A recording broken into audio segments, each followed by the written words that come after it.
Hello and welcome to the Bookcast Light Edition, where I read you a book review and you decide whether or not it's worth your time to read. Today, we have The Radical King, which is a collection of Martin Luther King's writings edited together by Cornel West, available from Beacon Press. For many, their first encounter with Dr. Reverend Martin Luther King Jr. is the denuded and sanitized, official elementary school vision of a slain civil rights leader whose grand vision of a racially integrated society has long since been achieved. His saintly mythos ensured, few ever delved beyond King the historical figure into the realm of King the man, King the thinker, King the radical.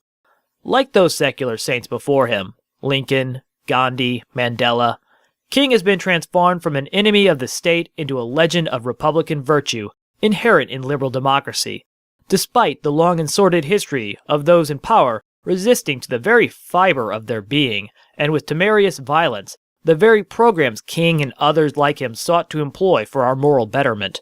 The sufferings of these men and others were the true source of radical love, practiced outside the bounds of the state and its apparatuses, that transformed our souls and today allow for our transformation of them from radical leaders into neutral legends.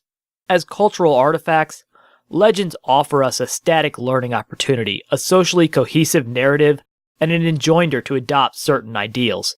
They mystify the past, creating a contemporary interpretation palatable to modern ideologies.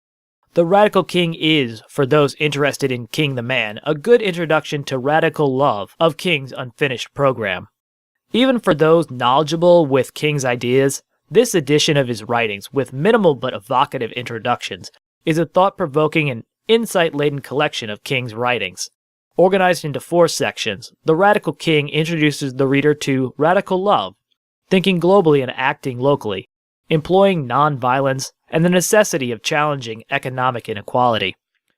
From arguing for Gandhi as the greatest Christian to detailing King's work with unions and labor leaders, The Radical King demonstrates Reverend King's emphasis on what we would now call intersectionality, like Bell Hook's later commentary on feminism and feminist theory, wherein making women equal to men in Western society is a pointless endeavor, as Western society doesn't grant equality to all men. Martin Luther King recognized the necessity of challenging economic exploitation and inequality in order to overcome prejudice and hatred. That we still, today, struggle with inequality, racism, and prejudice of many kinds. That our nation still practice imperialism and drain the state coffers to fight wars, that we continue to pass on these issues to our children, remind us that the Reverend King is still pertinent today, and it is our peril to let him be transformed into a secular saint. We must remember him as a man whose words, collected in The Radical King, are as important to his own lifetime as they are to us today. But as to sing the glory of the gods from the future, they are trampling out the ignorance wherever it is found. They have loosed the knowledge of 100,000 books. Their truth is marching on. They will see you in the future. They will see you in the future. They will see you in the future.